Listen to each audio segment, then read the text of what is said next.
I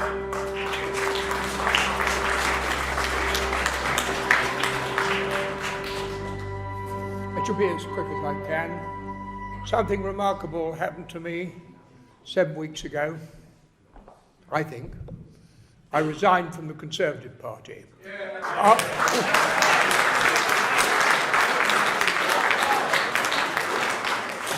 Seems a ridiculous thing to say, isn't it? But when they decided to pick Truss and Sunak to fight out who would be leader of the Conservative Party, I'd had enough.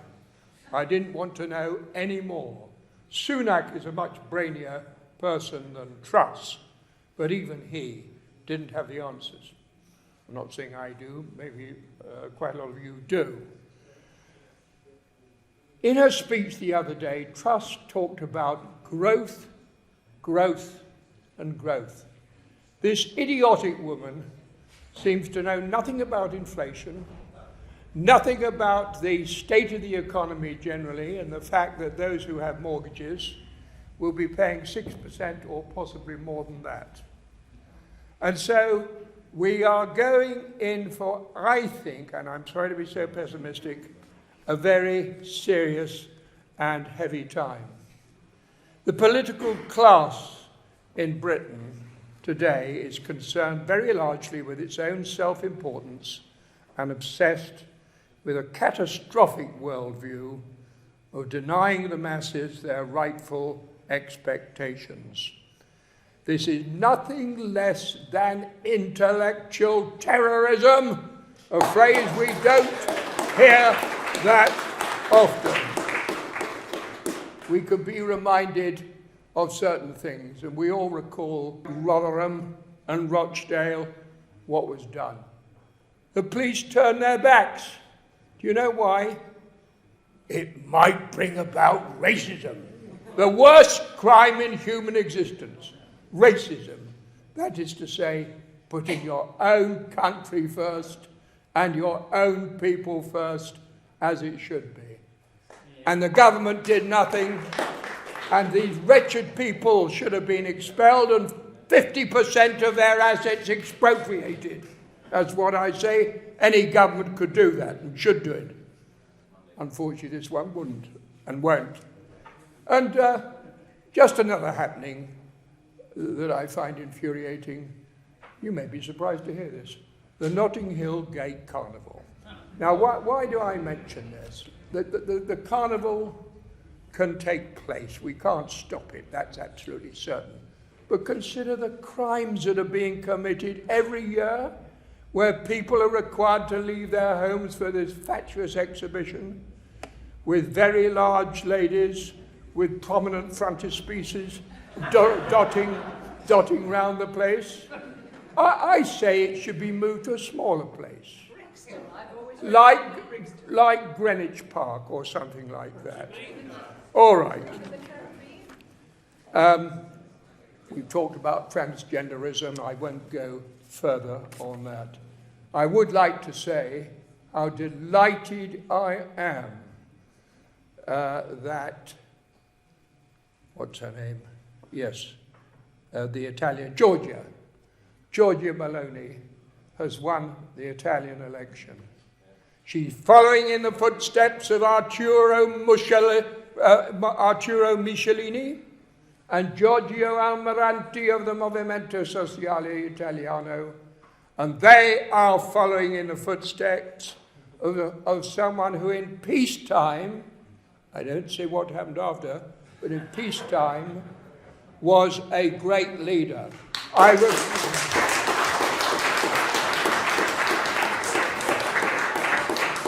refer to El Duce Benito Mussolini.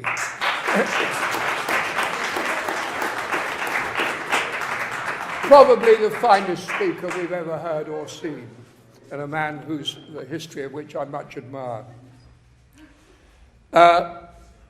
Now, let me turn to my last theme, which is immigration, and I'll go through it quite quickly.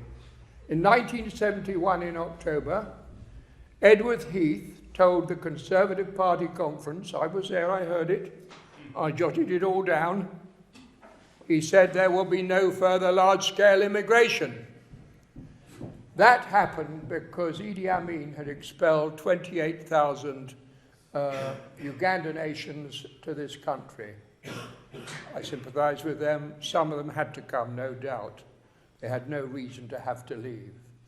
But the fact is, I was hoping, and most people were hoping, that that would indeed lead to a complete drop in immigration.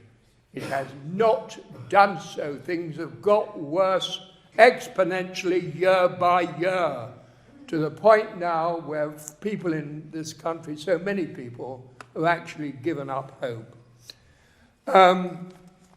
Now, so I've got to cut that out. I don't have time. But what I will do is turn to the immediate present. This is my final point. The immediate present with the invasion of this country. I repeat, the invasion of this country by tens of thousands of illegal immigrants and economic migrants who should be returned by boat. People say we can't do much about it, it'll take time.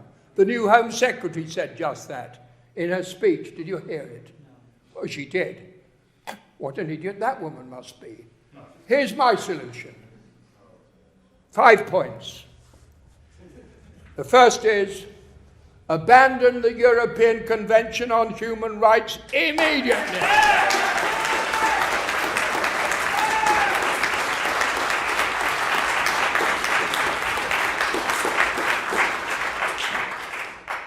Of course, following the Geneva Convention in 1951, there is absolutely no reasonable cause to proceed with it.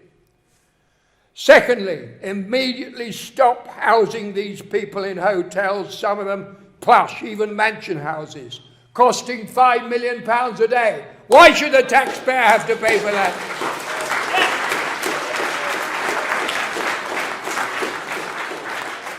And I'll tell you something else. One of the biggest hotels in England, the Grand Hotel in Eastbourne even, is taking these people.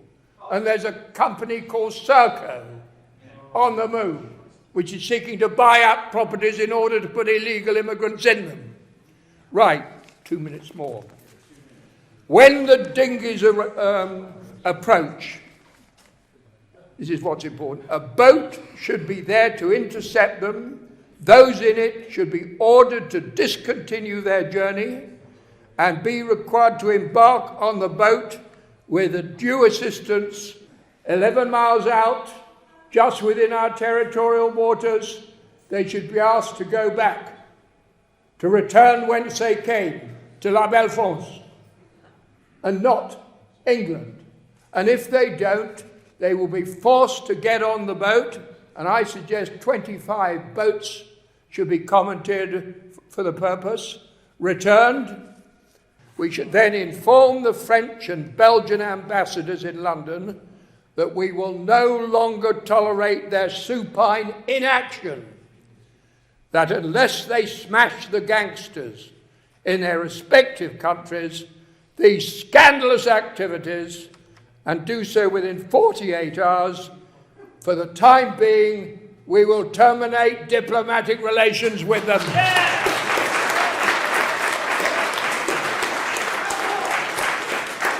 And we will do the job ourselves. Never has the situation in this country been more dire. I think the politicians today are the worst we've ever had, certainly in my time. And that's been a long time. Thank you very much for listening.